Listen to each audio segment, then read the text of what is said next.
Good morning, and it's another beautiful Wednesday morning from the studio of JDN Radio 101.5 FM, the 11th of March 2026. I am Abiodun Sampson, and this morning we will be going through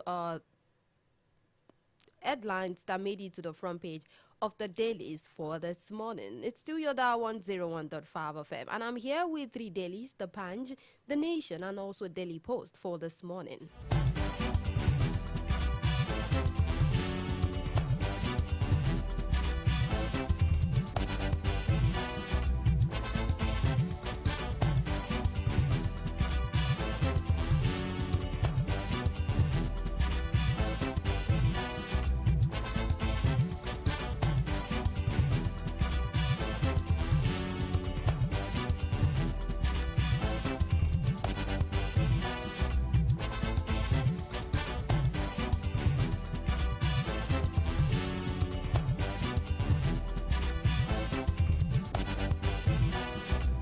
And this morning on the newspaper review, I will be starting with the Punch newspaper, which says appeal court fallout. PDP governors Wike camp move to open reconciliation talks.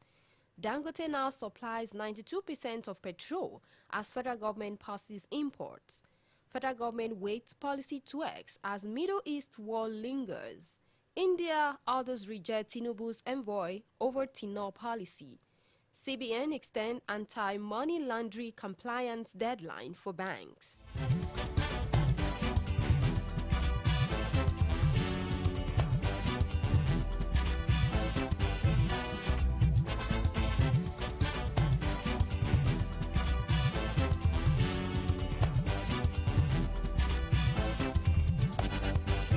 If you're just tuning in, we're right on time. I'm still on the Punch newspaper, and I have this headline that says Lassa fever kills 99, cases near 2,000.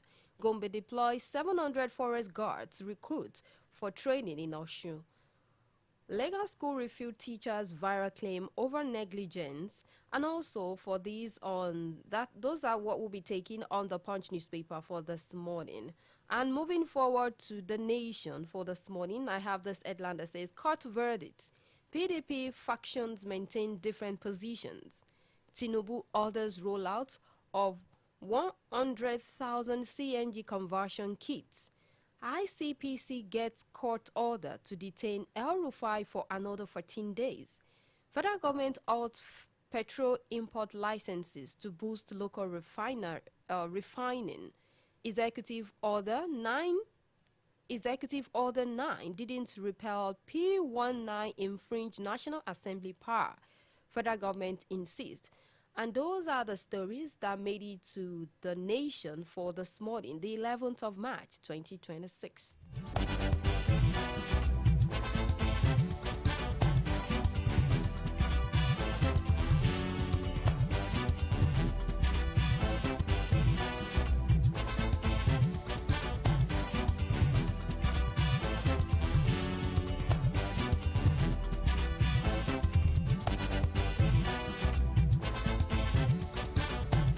And I will quickly take this from the Nigerian Tribune with this headline that says kidnapping, protest in Ondo, Oyo.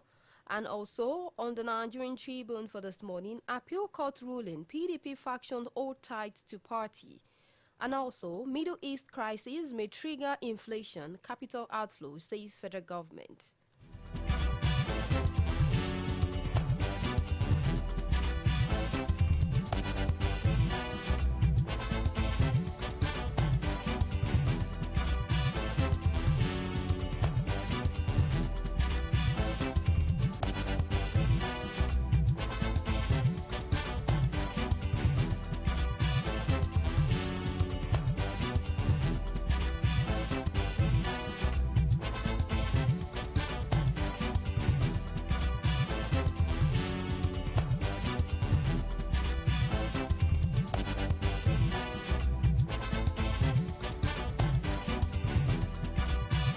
If you're just tuning in, it's the newspaper review on your dial 101.5 FM. And right about now, I'm on Daily Post for this morning with this headline that says war.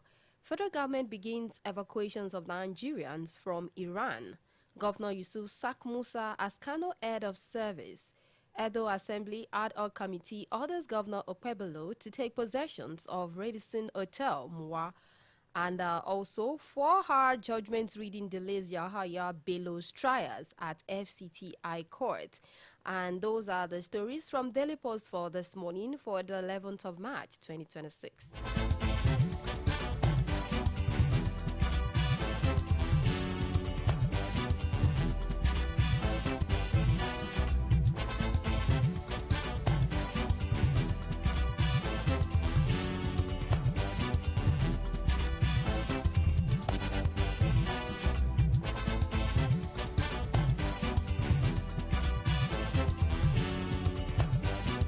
And I will be starting with the stories from the Punch for this morning with this one that says the headline that says appeal court fallout. PDP governors Wike camp moves to open reconciliation talks.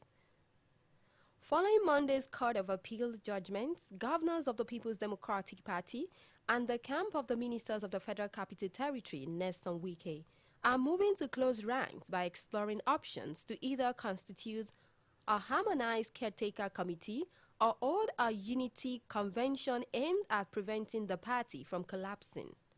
PDP leaders, speaking on conditions of anonymity because they were not authorized to speak publicly on the issue, told the correspondents that both camps are holding marathon meetings to finalize the modalities and conditions for reconciliation.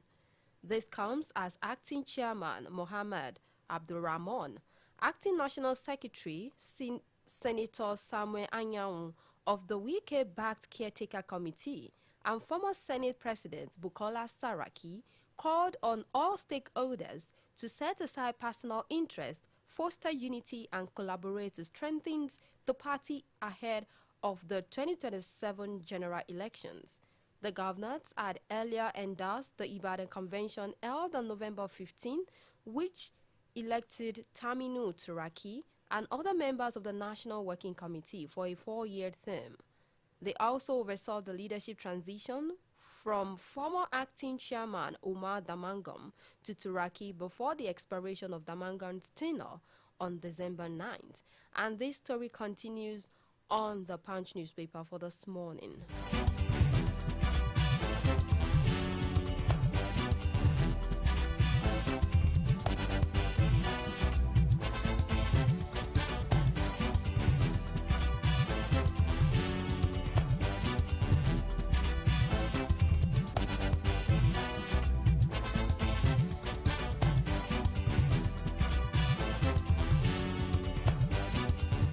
Still on the Punch newspaper with this headline that says Dangote now supplies 92% of petrol as federal government passes import.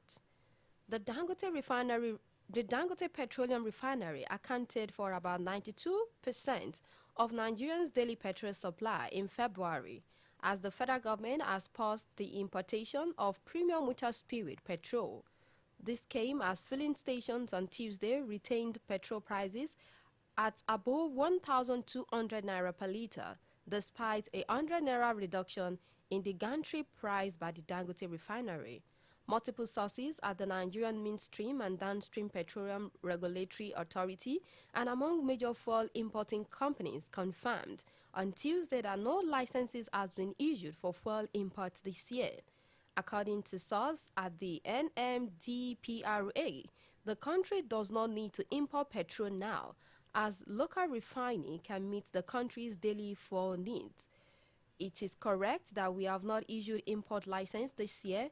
It is obvious that the local production has met national requirements, so there is no need for importation. An impeccable source of the NMDPRA, who spoke to one of the correspondents in confidence due to lack of authorization to speak on the matter, stated. And this story continues on the Punch newspaper for this morning.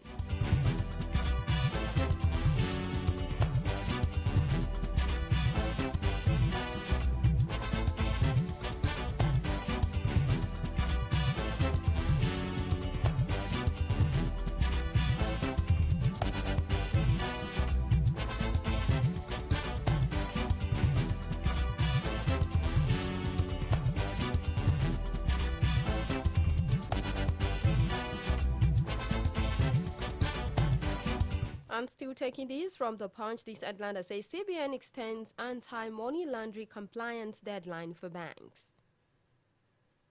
The Central Bank of Nigeria has given deposit money banks 18 months to fully comply with its new baseline standards for automated anti-money laundering solutions, while other financial institutions have 24 months from March 10, 2026 to meet the requirements. It was observed that this represents an extension from the previously reported 12 months when the Apex Bank first proposed the guidelines. In a circular dated March 10, 2026, the CBN said the implementations of these guidelines shall start from the date of issuance, while full compliance shall be 18 months for deposit money banks and 24 months for other financial institutions from the date of issuance. The circular tied to issuance of baseline standards for automated anti-money laundering solution for financial institutions in Nigeria was signed by CBN's Director of Banking Supervision Department, Akinwumi Olubukola, and Olubumi Ayodele Oni. For the Director, Compliance Department, it was addressed to all banks, mobile money operators, international money transfer operators, and other financial institutions and payment service providers. And this story continues on the Punch newspaper for this morning.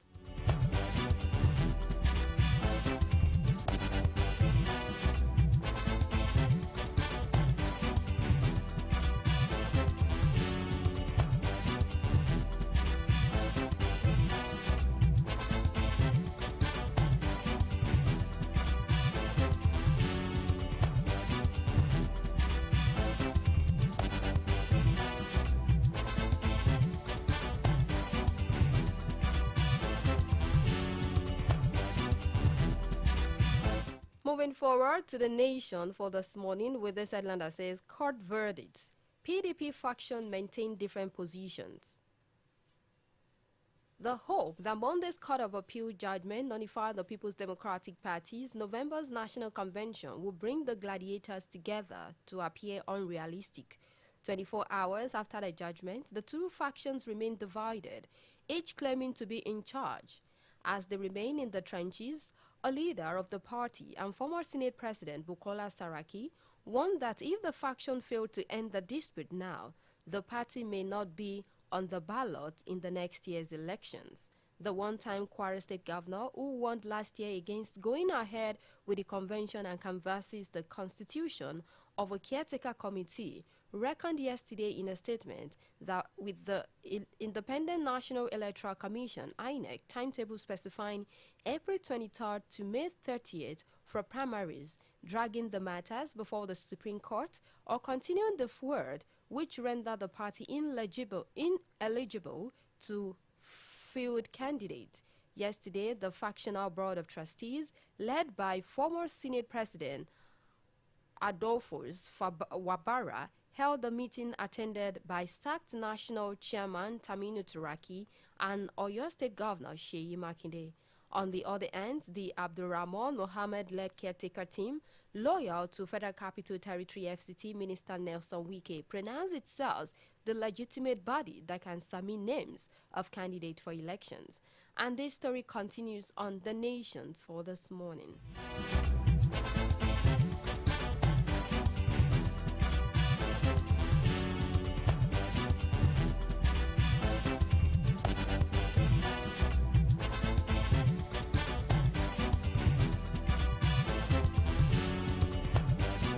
If you're just tuning in, it's still the newspaper review on your dial 101.5 FM JDN Radio broadcasting for all. And I have this headline on The Nation that says Tinubu orders rollout of 100,000 CNG conversion kits. President Bola Ahmed Tinubu has directed the immediate deployment of about 100,000 compressed national gas conversion kits across the country. The directive is part of effort by the federal government to reduce transportation costs and expand alternative energy options amid the rising price of petrol and diesel triggered by the ongoing United States and Israel war with Iran. Executive Chairman of the Presidential Initiative on Compressed National Gas, Ismail Ahmed, met with Tinubu yesterday. Ahmed told reporters that the president is keenly monitoring global development and their impact on Nigerians' energy costs, particularly the effect of the Middle East conflict on fuel prices and transportations. According to him, Tinubu has mandated the PI CNG initiative to accelerate the rollout of CNG infrastructures and alternative mobility solutions nationwide. The president, as unusual, is always trying to get information on what is going on, especially with the war in the Middle East and the rising cost of petrol and diesel. He wanted to know what we are doing at the PI CNG and EV to scale up the availability of gas and CNG everywhere in the country so the people would have less cost of transportation, Ahmed said. And the story continues on The Nations for this morning.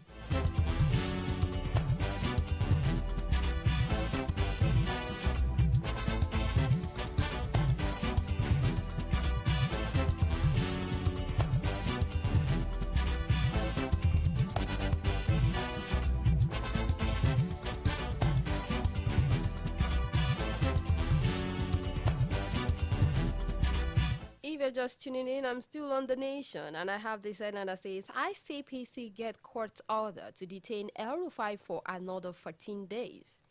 The Independent Corrupt Practice and Other Related Offences Commission, ICPC, has secured the extensions of the order to detain the former governor of Kaduna State, Malam Nasir El-Rufai, for another 14 days. This order was granted to enable the anti-graft agency enough time to conclude its investigations into allegations against the former governor, which has now widened. The latest order, which was granted on Thursday in the presence of El-Rufai's lawyer, will lapse on March 19th. But El-Rufai's counsels, whose application to quash the first remand order was dismissed by the Chief Magistrate Court in Bari, has returned to the same court to nullify the latest order. The trial Chief Magistrate Okechukwu John Akwe was fixed March 17 to decide whether or not he should set aside the latest detention order. And the story continues on The Nations for this morning, the 11th of March 2026.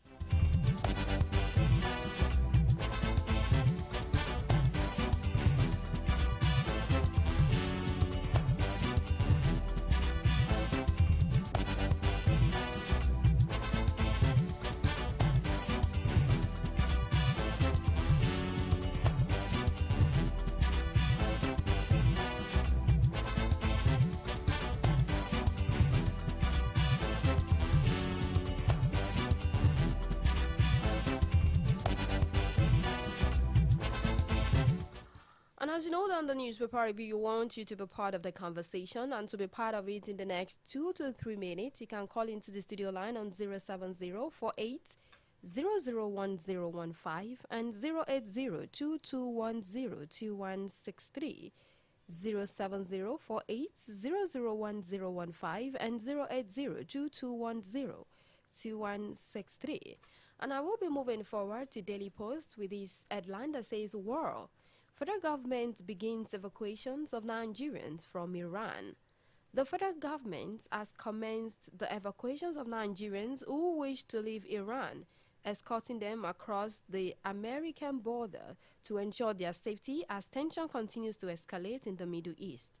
The development was disclosed on Tuesday by the chairman and chief executive officers of the Nigerian Diaspora Commission, NIDCOM, Abike Dabiri Irewa, in a post shared on X. According to her, officials of the Nigerian embassy in Tehran are coordinating the evacuating process and assisting Nigerians willing to depart the country.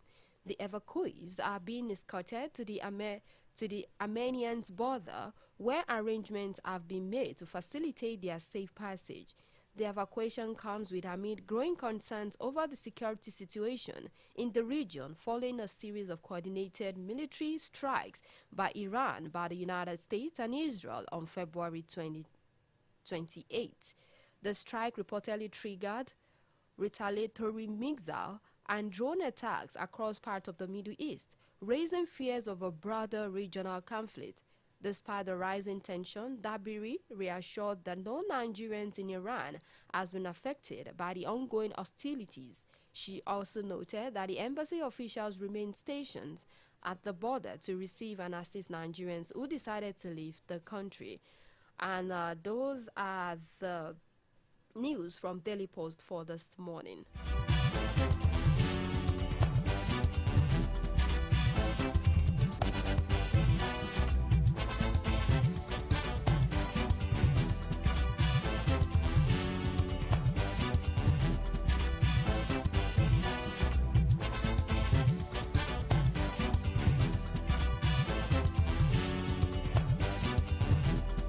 And on that note, we'll be calling it a wrap on the newspaper review on JDN Radio 101.5 FM for this morning, the 11th of March 2026. And as you know that you can always be part of the conversation, as the newspaper review will be coming up in Yoruba language version on Afo Niroyin. So do well to be part of the conversation and let them know what you feel about any reaction that you have. So we want you to stay tuned as the Yoruba language version will be coming up shortly on this dial. And do not forget that the newspaper review continues tomorrow, the same time, 7:30 a.m. to 8 a.m. on your dial 101.5 FM JDN Radio, the only radio station broadcasting for all. I remain Abiodun Samson. Till then, keep it locked down to this frequency, 101.5 FM.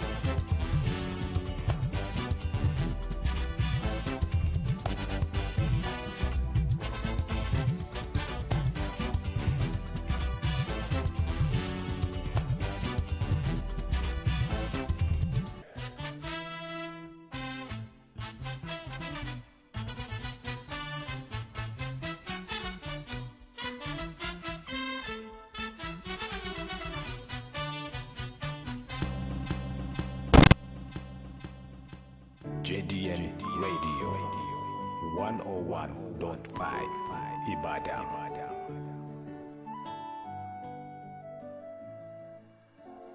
JDN Radio tó yẹ kó gbọ́ tó bá ń gbọ́ tó